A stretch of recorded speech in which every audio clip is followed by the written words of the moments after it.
Glenn Martin Christopher Francis Quinn came into this world on a late spring day, 28th of May, 1970, arriving in Dublin as if he had a touch of music in his veins from the very start. His father, Murdy Quinn, was a musician and singer for the Miami Show Band, that legendary Irish pop ensemble with a string of #1 hits in the 1960s and 1970s. Being the son of a man whose life revolved around singing and performing gave Glenn a certain vibe from the get-go, an inherited sense that show business could be a way of life.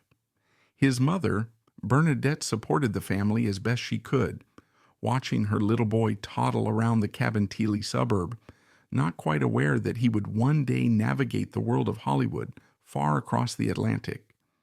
While he grew up in Cabinteely, Glenn attended Clonkeen College, learning the basics of academics, but also absorbing the friendly, easygoing attitude that so many dubs carry in their spirit.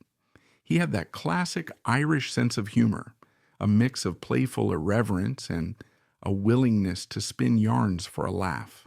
But under the normalcy of childhood lay the subtle tension that his father's life on the road and the uncertain fortunes of a musician could bring.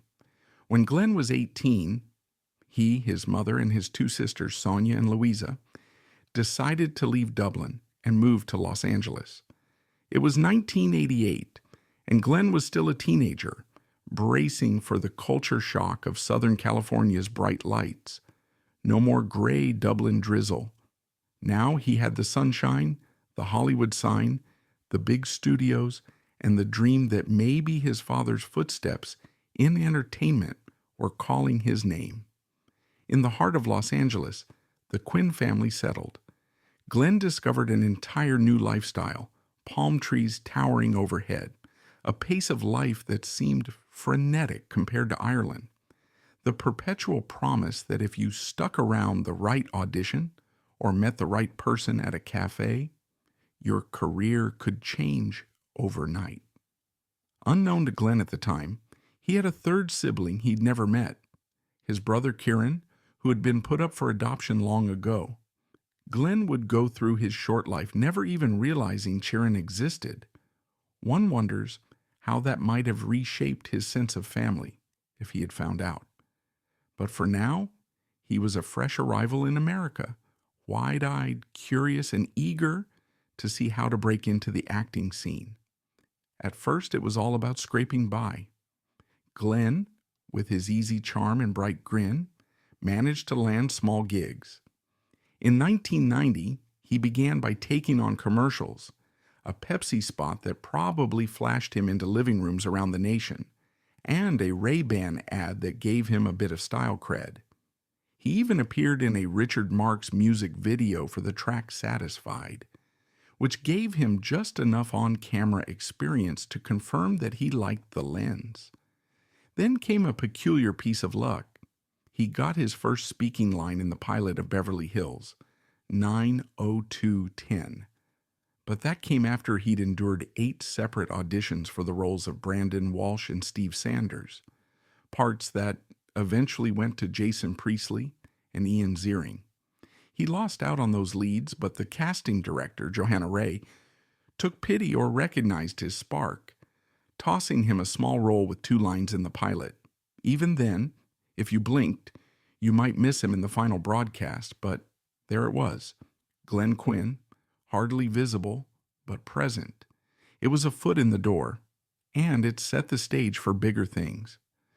Later in 1990, Glenn landed a recurring role on the popular sitcom Roseanne, playing Mark Healy.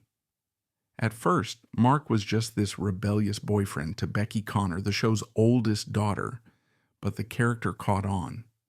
Over time, Mark became Becky's husband, adding a layer of comedic tension and drama to the Connor household. Glenn's performance stood out. He gave Mark a charming, if slightly dim persona that turned him into a fan favorite. He had that Irish lilt in real life, but for Roseanne, he adopted an American accent. Mark Healy was with the show from its 3rd season in 1990, all the way until the ninth and final season, concluding in 1997. It was a comfortable gig that brought him into American living rooms every week. That same year, 1990, was a milestone for Quinn. He finally felt a degree of stability in a notoriously unstable business. He'd come to LA just 2 years prior, and already he'd latched onto a series that soared in ratings and cultural impact. In 1991, Glenn snagged a major film role in Shout, a musical drama starring John Travolta and Heather Graham. The film itself wasn't a blockbuster, but it was memorable for featuring Gwyneth Paltrow in her debut, and Glenn Quinn got to share an on-screen kiss with that future Oscar winner. To be 21, filming a musical drama in Hollywood, kissing Gwyneth Paltrow in her first movie, some might say Glenn was living a dream. Over the following years, he juggled multiple commitments. In 1992, he took a main role on a series called Covington Cross, an American-British collaboration that aimed for a medieval vibe, but ended up short-lived. That same year, he co-starred in Dr. Giggles, a quirky slasher flick starring Holly Marie Combs. The movie had a cult following but never soared to mainstream glory. Still, Glenn was collecting experiences, jumping from comedic family sitcom to historical drama to horror film. He didn't want to be typecast as just Mark Healy, the lovable rascal from Roseanne. By 1997, that juggling act continued.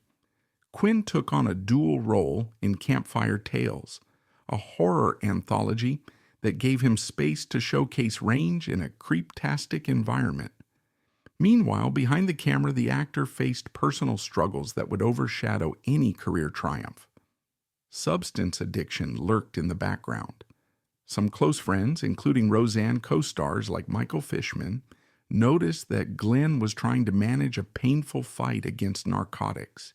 He'd apparently become co-owner of a nightclub, Goldfinger's, in Los Angeles, but had to be bought out in 1997, presumably because staying around that environment made sobriety impossible. Realizing the precariousness of his situation, Quinn returned to Ireland the same year, seeking refuge with his family. They tried to support him in achieving short periods of sobriety. He even spent time in a drug and alcohol rehabilitation center. In interviews, family members later recalled moments when he'd seemed re-energized, hopeful to reclaim his health. But it was a tough road, and soon he came back to LA, determined to keep forging forward in his acting path. He got a chance that same year, 1999, that was both a boon and a heartbreak in equal measure. The creators of Buffy the Vampire Slayer were launching a spin-off called Angel, starring David Boreanaz. They needed a new character to complement Boreanaz's brooding vampire hero. Producer and series creator Joss Whedon offered Glenn Quinn the part of Alan Francis Doyle, a half-demon with visions who'd guide Angel on missions. After spending 7 years on Roseanne adopting an American accent, Glenn was thrilled when the producers said they'd let him use his natural Irish accent. The character wasn't written as Irish, but Whedon recognized that Glenn's lilting voice gave Doyle a distinctive flair. This was a golden moment for Glenn. "It's bringing my soul back to life," he told the Irish Times, referring to how good it felt to slip into his real accent for a change. Meanwhile, fans quickly took to Doyle, even though he was introduced with a certain mystique. The quippy lines, the accent, the half-demon backstory, Doyle quickly became a fan favorite. But behind closed doors, Glenn's personal demons flared again. The storyline planned for Doyle to die early in the season, which was always Whedon's plan. Whedon assured Glenn that he'd get a hero's exit, but the exact timing was fluid. Ultimately, Doyle met his heroic end in a tear-jerker episode that left fans reeling. For some time afterward, fans hoped the show might find a way to resurrect Doyle, but that never happened. Glenn's final film role was the dark comedy RSVP, 2002. By then, he was still struggling to secure consistent, healthy footing. The old patterns of addiction hovered, threatening to undermine his attempts at forging a stable, sober life. On the 3rd of December 2002, tragedy struck. Glenn, then 32, was found dead at a friend's home in North Hollywood, where he'd been crashing for a few months. The coroner determined that his death was caused by an accidental drug overdose.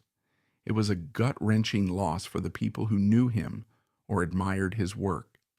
This bright-eyed Dubliner, once so full of comedic timing and warm presence, was now gone, leaving fans to reflect on what might have been had he conquered the demons he wrestled so painfully.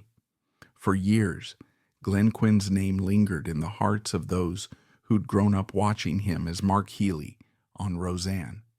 When Roseanne returned in 2018 for a 10th season, the writers decided not to recast Mark. Instead, they wrote the character off as having died years before, leaving a sense of real-life grief translating into the fictional Connor world. In one of its episodes, Eggs Over Not Easy, the show aired a tribute card in Glenn's memory, acknowledging the actor behind the role so many fans had come to love. That same revival introduced a younger Mark, the son of Darlene Connor and David Healy, providing a subtle tip of the hat to Glenn's memory.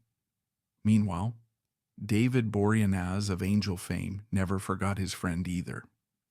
At a 20th anniversary reunion for the cast of Angel in 2019, Boreanaz spoke with sincerity and sadness.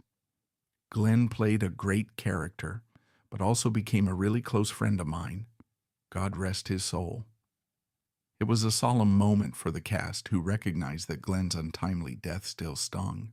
The heartbreak of Glenn Quinn's story is how little time he had to expand beyond those memorable roles. Yes, Mark Healy was beloved, particularly for the humor and rebelliousness he brought to Roseanne. Yes, Doyle on Angel was small but mighty, a cult favorite who fans still talk about. But Glenn was only 32 when he died. He'd likely have soared to new projects or found comedic and dramatic roles that suited his wry Irish sensibility. His final film, RSVP, is a footnote, overshadowed by the sadness that he never got to read the reviews or see if it might push him onto some new Hollywood path.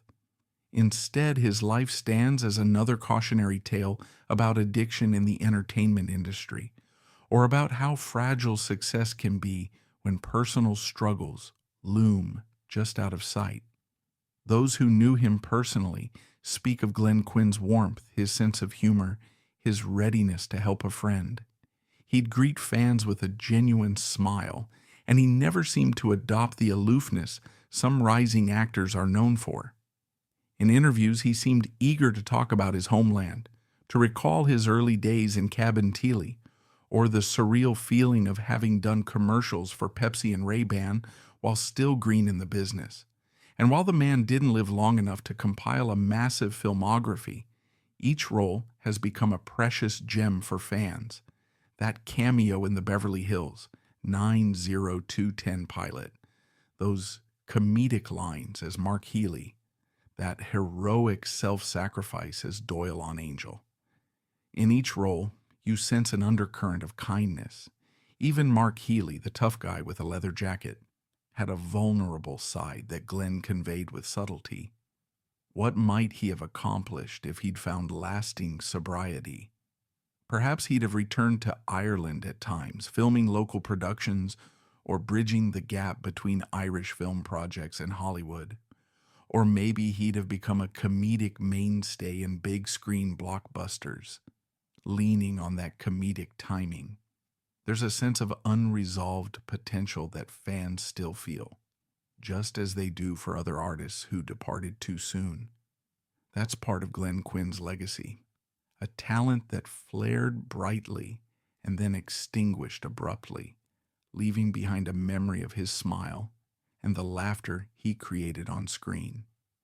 Another poignant aspect is that Glenn Quinn never knew about his half-brother Sharon, who was put up for adoption. We can only speculate on how that knowledge might have shaped his sense of identity, especially as someone who always valued family ties, from what castmates have said. Meanwhile, his father's success with Miami Show Band might have also guided Glenn's early passion for performance. Indeed, it's not hard to imagine him sitting around as a young boy, listening to tales of the show band circuit, absorbing the notion that show business was a viable path for an Irish kid with some swagger and comedic flair. But that path led him to heartbreak, overshadowed by addiction, culminating in a lonely afternoon in North Hollywood. After 2002, tributes trickled in, often overshadowed by bigger headlines in the entertainment sphere. For fans, each rewatch of Roseanne or Angel conjures his memory. Roseanne, especially in its 10th season revival, sealed Glenn's absence by scripting Mark Healy's off-screen death.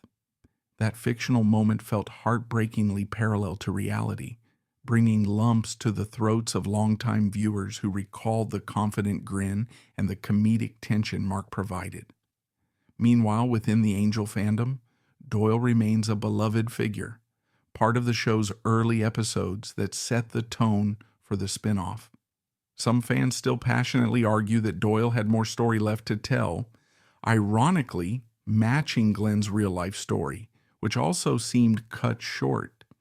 Even now, mention of Glenn Quinn triggers a pang of sadness among his co-stars. Michael Fishman, who played DJ Connor on Roseanne, has occasionally referenced Quinn's struggles, acknowledging the hidden battles he fought. Joss Whedon, while rarely discussing Doyle's arc after the show, once remarked that Glenn's performance gave an unexpected texture to Angel's first season.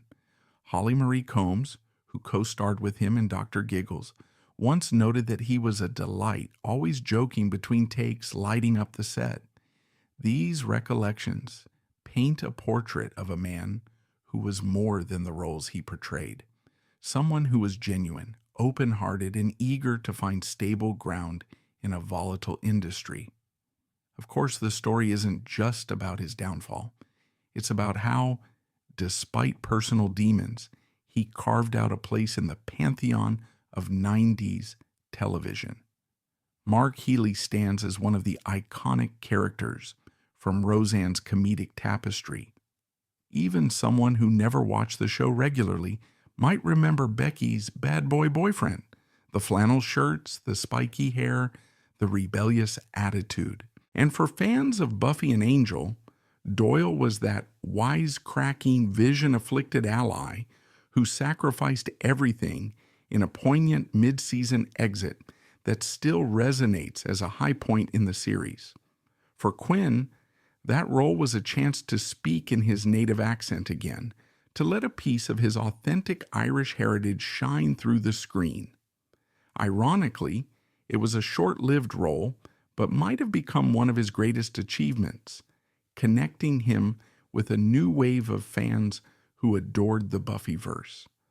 On Roseanne's revival in 2018, the writers recognized that recasting Mark would feel wrong, so they allowed the memory of Glenn to linger in the storyline.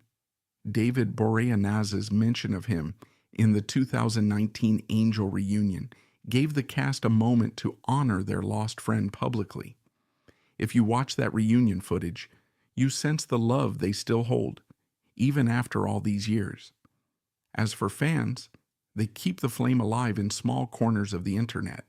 Social media threads that remember Mark and Becky, fan sites celebrating the earliest episodes of Angel, folks who track down old interviews or behind-the-scenes clips of Glenn cracking jokes. In Ireland, some might recall how the boy from Cabinteely made it big in Hollywood, albeit for too short a time. One hopes that Glenn's experience, painful though it was, might have shown a small light on the importance of offering support to those fighting substance abuse, even if they're seemingly successful and beloved by the public. And so if you queue up an old Roseanne episode or Angel's early episodes, take a moment to appreciate Glenn Quinn's presence. Watch Mark Healy crack wise and roll his eyes at the Connor family's chaos. Or see Doyle flash that charismatic grin just before delivering a witty line. Notice how he injects each scene with warmth, how he never hogs the limelight, but never fades into it either. Remember that behind that grin was a young man who'd left Dublin at 18, carrying ambition and humor in equal measure, stepping into a world of bright lights and swirling pitfalls. He might not have reached the pinnacle of Hollywood stardom, but he carved out a piece of that dream.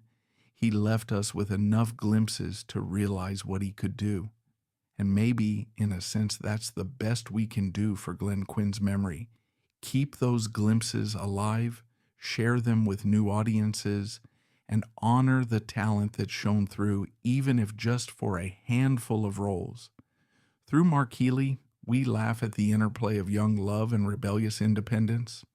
Through Doyle, we see a reluctant hero with the soul of an Irish poet. Through glimpses of old commercials or cameo appearances, we witness a time when Glenn Quinn was just revving up, a bright newcomer ready to conquer L.A. It's a tapestry of what was and what might have been. 2 decades on, fans still post tributes online. He was my favorite part of Roseanne, or Doyle was too good to lose so soon on Angel. Castmates mention him with affection, sometimes in nostalgia panels. Journalists reflect on yet another life claimed by the perils of addiction. His sisters, presumably, hold on to family memories, quiet nights in L.A. or boisterous afternoons in Cabinteely. Co-stars mention the day they heard the news, the shock that someone so affable and full of potential was gone. Meanwhile, younger viewers discovering old 90s sitcoms for the first time stumble on Mark Healy and wonder, what else did this actor do? A quick Google search leads them to the realization that he's no longer with us. The cycle of discovery, admiration, and sadness continues. As for Glenn Quinn, he now occupies that bittersweet corner of Hollywood lore. The handsome Irish actor whose star was still on the rise when life cut it short. Like many beloved performers who left too soon, he remains frozen in time, youthful, energetic, half-smiling in press photos.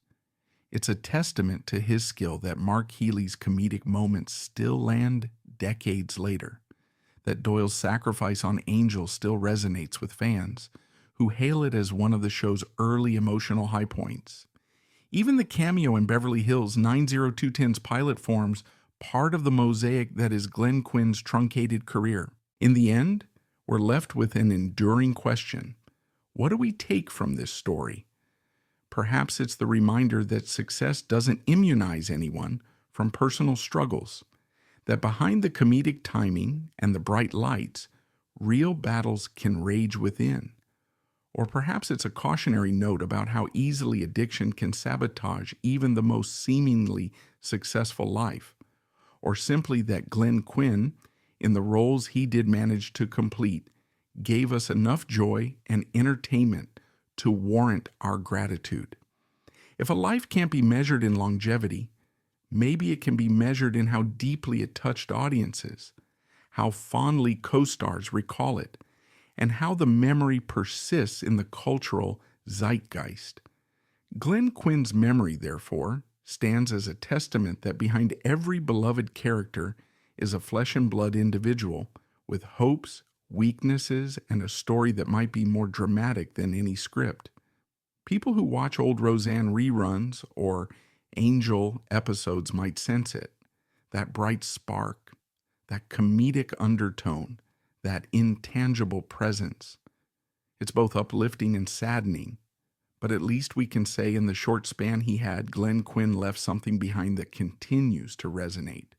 In a world of ephemeral television, that's no small feat.